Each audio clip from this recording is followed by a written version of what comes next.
Countdown to November 7th is most certainly on. You said something interesting there. The R word that you just used, relevancy, is actually something that Brandon Tierney and I remember spoke about before last season. Roger Rubin mentioned it. Mike Vaccaro mentioned it. All of them mentioned it in some form or another on this podcast all throughout last season. And it was something that, obviously you hope to achieve with winning, but you now achieved it beforehand just by creating the buzz. And this ties into the business side of everything that we're going to start kind of touching on. But the hire of Rick Pitino got back pages, got website front pages, got front tickers on ESPN, stuff that, anybody that's been paying attention to St. John's athletics and St. John's basketball specifically, St. John's hasn't had for a very long time, minus, here and there, some kind of a big upset, something like that. But for a sustained period of time now, this entire offseason, basically from March 20th until literally today, you can't talk about the upcoming college basketball season without mentioning St. John's, or you'll get laughed out of the room. You can't talk about who did the best in the transfer portal, who had the biggest splashes in the offseason, who dominated the news cycle that has not stopped over the summer without mentioning St. John's.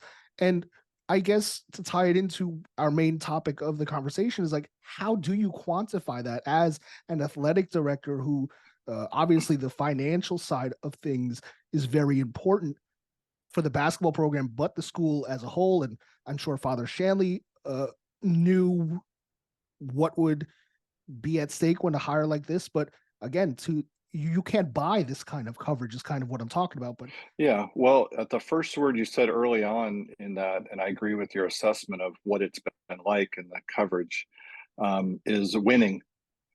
And Rick Pitino has won every single place he's ever coached, period. And so he brings with him that. So in essence, we have won. And so now it's a matter of seizing that moment. Part of it is his own personality, his charm, his charisma, his availability, his speaking so eloquently about the values of college and St. John's University and his impressions. People want to know what he thinks. It's really that basic. And so whether it's page 6 or page 1 or back page or whatever it is, he's been there over these last 6 months. And by the way, he's been there for the last 30 some plus years. And so you have that instant credibility. Now you tie that in with St. John's, and our responsibilities as administrators, as leaders, is you don't sit and watch those moments and say, wow, we should have. That's not in our vocabulary. It's what are we going to do? And so even from day one, we are very intentional. If you'll recall, we had billboards on Times Square, which you've never seen in your lifetime, I would venture. We had billboards in Queens and Westchester. We had it throughout the boroughs. That's us seizing the moment and using these moments to elevate the St. John's brand as a university.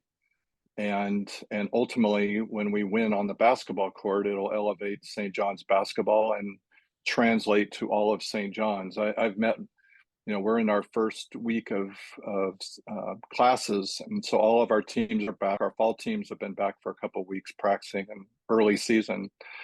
But earlier this week, I've probably met with 10 of our 17 teams.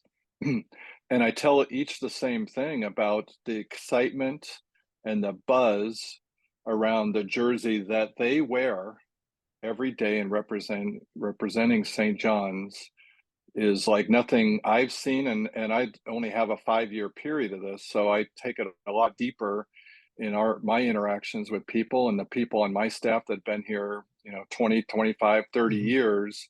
And they all say the same thing. They haven't seen anything like it.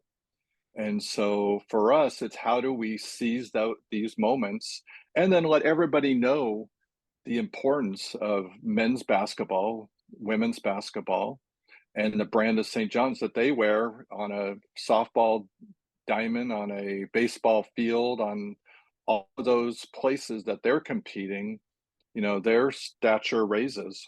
I've lived that firsthand for vast majority of my own professional career at Duke, that that raises the stature of everybody, entire university. And I saw that even in the last few days at convocations for our new students and for new faculty and tenured faculty, that they want to talk about basketball. They want Mhm. to talk about Rick Pitino. And so it's exciting. It's really exciting. And our job responsibility is how do we maximize that to the benefit of a university to raise its own stature. Mike, the search for a new head coach was obviously thorough and one you obviously took very seriously. While there were plenty of rumored names on the list, there was one that was being shouted from the mountaintops of social media and podcasts and regular media that seemed to just fit for St. John's. And, normally the social media crowd is wrong more times than not. But in this case, Rick Pitino was indeed the loudest name being shouted, and he ended up being the head coach for St. John's.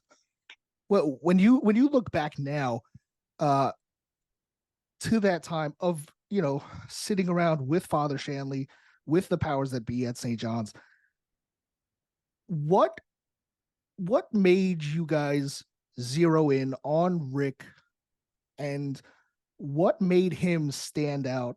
And I know the winning trumps everything and being a Hall of Famer. What were some of the other qualities that made him be the clear choice to be the next leader of this men's basketball program? Yeah.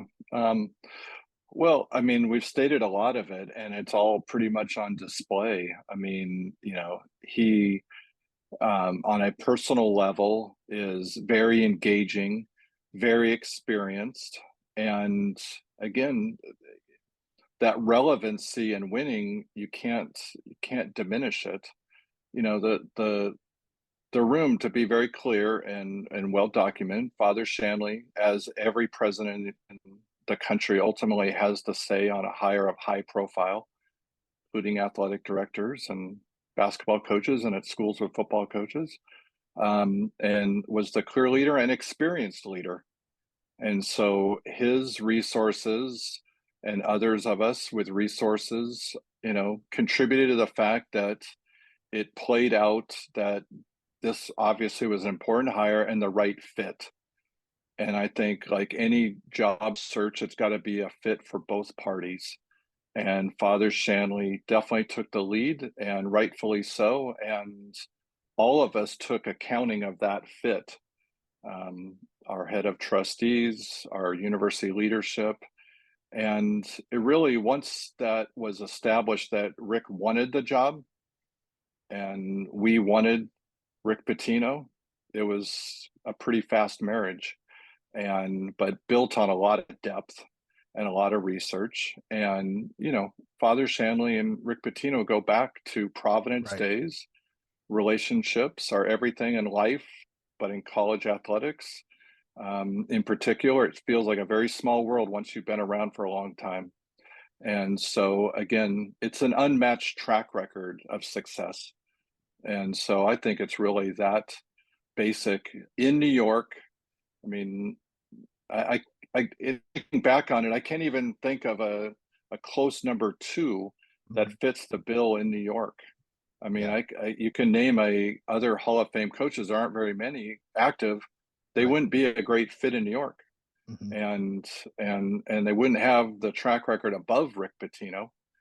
That's for sure. Yeah, and so I think it really just became like any job search. It has to be a fit for both parties.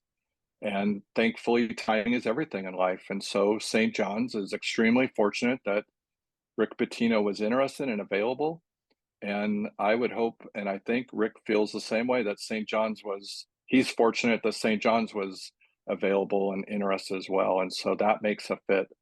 And you know what? It's been running 10,000 miles an hour since. So I had to really think back to those days because it just feels like Rick Pitino's been our coach for a long time, and which is a good thing. And obviously well documented throughout his abilities to, and the staff's abilities to bring a roster together in a tumultuous time in the chaos of NIL and transfer portals.